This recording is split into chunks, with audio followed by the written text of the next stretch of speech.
Immerse yourself in the profound insights offered by Father Chuck Belmonte as he delves into daily reflections on various gospel passages from the Bible.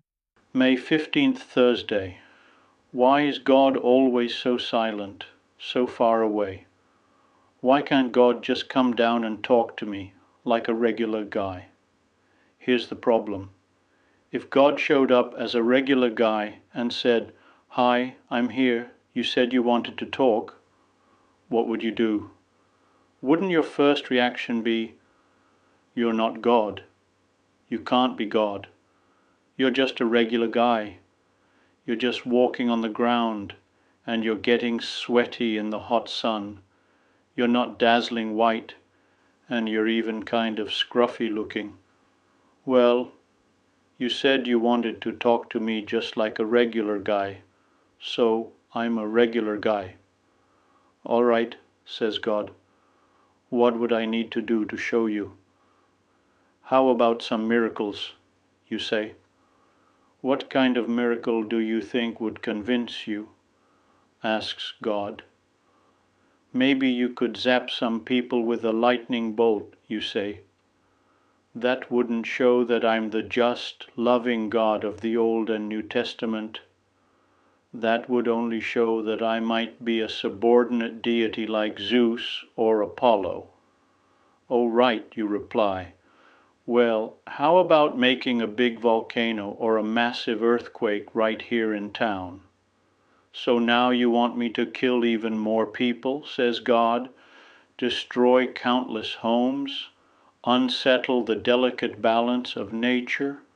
Would that prove that I'm God, or would it show that I'm a very powerful but bad deity?" "How about levitating?" you ask. "Haven't you seen magicians do that?" asks God.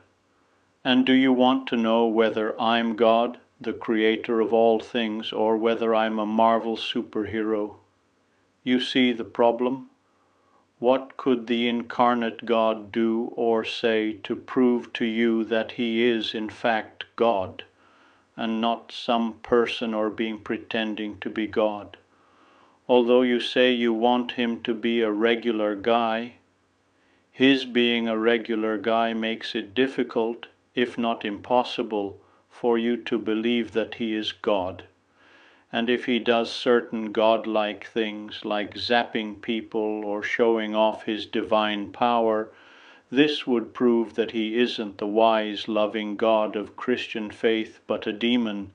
So you're in kind of a bind. "I've got it," you say. "How about if you overcome death?" "Just for you or for everyone?"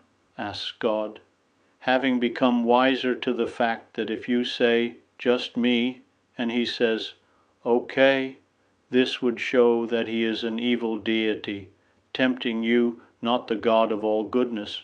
So you say, "Everyone." "Do you want me to keep everyone alive for all eternity, getting older and older with no new children so the world doesn't get jammed?" That doesn't make immortality sound as good as you thought it would. So you ask, "Isn't there some other way?" "Yes," says God, "but you'd have to get beyond death into a different kind of life." "That sounds good," you say. "What would this different kind of life be like? Would there still be burritos and margaritas and puppies?" "Nothing good in this world could be absent in the next, since you would be united with the source of the goodness of all that is good." "Okay, that's good," you say. "So how do you show that you've conquered death for us?" "Well," says God, "to show it, I'd have to die and then rise from the dead to make possible your entry into this new life." "Wait," you say. "If you die, then we're back to the original problem. People won't know that you're God. Gods don't die. You'd look like you were just a guy who died." Any better ideas about how I could show people that I love them so much that I am willing to die for them, and that I can